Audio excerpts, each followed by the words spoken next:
గురూజీ 72 గంటల్లోనే ఫోన్ లోని అద్భుతమైన జ్యోతిష్య పరిష్కారం చూపిస్తారు. నమ్మండి, నమ్మకపోండి, ఇది నిజం. శ్మశాన కాళి రుద్ర చౌడీదేవి ఆరాధకులు నంబర్ 1 వశీకరణ స్పెషలిస్ట్ గురూజీ.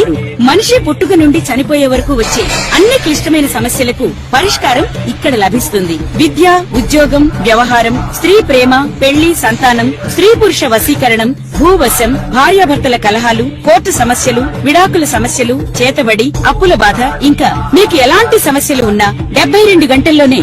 అందరికీ నమస్కారం. ఓం గం గణపతి నమః. ఓం నమః శివాయ. ఓం శ్రీమాత్రే నమః. జ్ఞానానందమయం దేవం నిర్మల స్ఫటికాకృతం ఆధారం సర్వవిద్యానాం హయగ్రీవం ఉపాస్మయే. సో ఈసారి వెరైటీగా మనము ప్రతిసారి చంద్రుడు, కుజుడు, శుక్రుడు, గురు సంచారం, శని సంచారం ఇవే చేస్తూ ఉన్నాం కదా. కుజ శని సంచారం ఇవన్నీ బాగా ఎక్కువ చేసాం కదా. సో ఇప్పుడు ఏంటంటే మనము రవి రారాజు, మనకి నవగ్రహాల్లో రారాజు ఎవరు అని అంటే రవి అంటే సూర్యుడు. సో ఈ సూర్య సంచారం గురించి మనం తెలుసుకుందాం. సో ఇప్పుడు ఏంటంటే రవి సంచారం మనకి కర్కాటక రాశిలో జూలై 16వ తారీఖున జరుగుతుందన్నమాట. సో ఎప్పుడైతే రవి సంచారం మెయిన్గా 2 రాశుల్లో జరిగినప్పుడు కాలం మొత్తం కాలగణన మనం చూసినట్టయితే కాలం మొత్తం పెద్ద మార్పులోకి గురవుతుంది. ఒకటి మకర రాశి సంచారం, అంటే మకర సంక్రమణం ఎప్పుడైతే రవి జరుగుతాడో అప్పుడు మనకి వేసవి అంటారు చలి తాపం తగ్గి వేసవికి వెళ్తూ ఉంటాం అనమాట. అప్పుడు స్టార్ట్ అవుతుంది. అది స్టార్టింగ్ పాయింట్ మనకి మకర రాశిలో రవి సంచారం జరిగినప్పుడు మనం మకర సంక్రాంతి అని కూడా అంటాము మనము.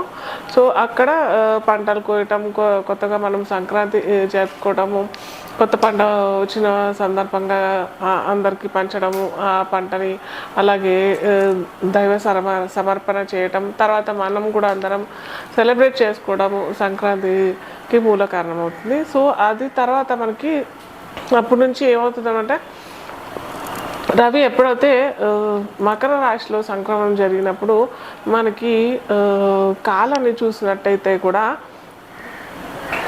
చెప్పాం కదా, చలికాలం నుంచి మెల్లిగా వేసవి తాపానికి గురయ్యే టైం, అంటే భూమి గురయ్యే టైము స్టార్ట్ అవుతుంది. ఎలా అంటే అప్పుడు ఏంటంటే రవికి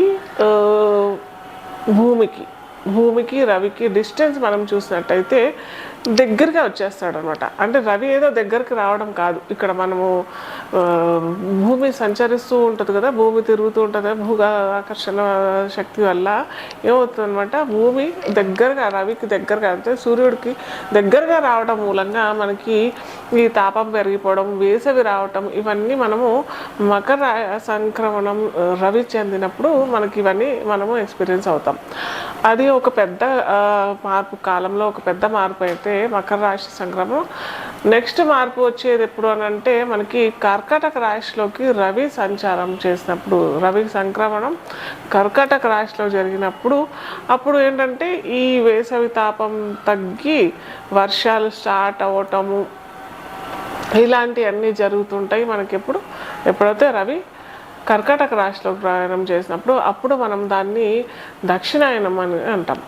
మనము అందరము ఏంటంటే దక్షిణాయనము, ఇదేంటి ఉత్తరాయణం అని ఊరికే అంటూ ఉంటారు. ఏంటి ఇదంతా డిఫరెన్స్ అని అంటే, మనం ఎప్పుడైతే ప్రకృతిలో మనము స్పెండ్ చేస్తామో, ఎప్పుడైతే మనకి దృశ్య రూపకంగా మనము దృశ్యాన్ని వీక్షించే ప్రయత్నం చేసినప్పుడు మనకి ఈజీగా తెలిసిపోతుంది. మీరు సూర్యుని గమనించండి. ఎప్పుడైతే సూర్యుడు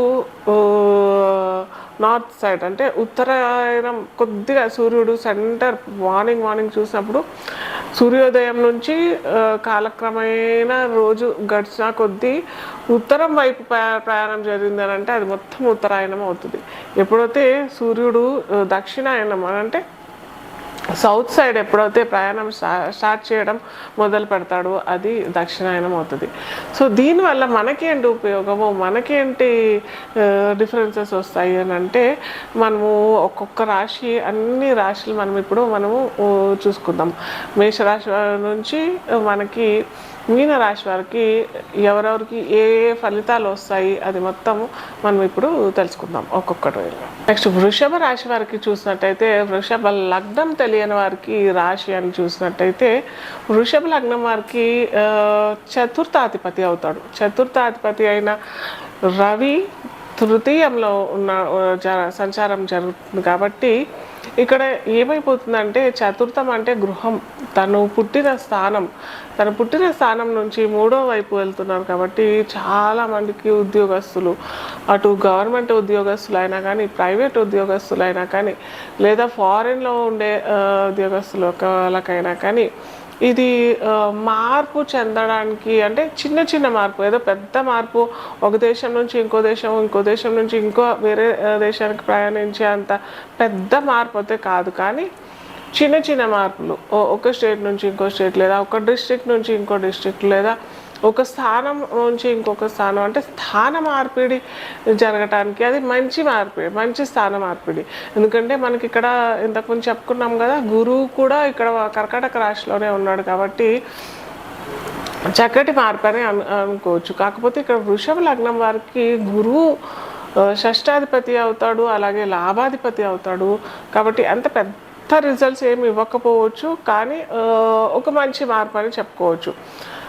పెద్ద మార్పు అంటే ఏదో పెద్ద ఇంక్రిమెంట్తోనో లేకపోతే పెద్ద ప్రమోషన్ వచ్చి మీకు మంచి ఇంక్రిమెంట్ వచ్చేస్తుందో అన్నట్టు కాకపోయినా కానీ బెటర్ రిజల్ట్స్ అని చెప్పుకోవచ్చు. ఇప్పుడున్న దానికి వచ్చేదానికి కొంచెం బెటర్ రిజల్ట్స్ వచ్చే అవకాశాలు చక్కగా ఉంటాయి.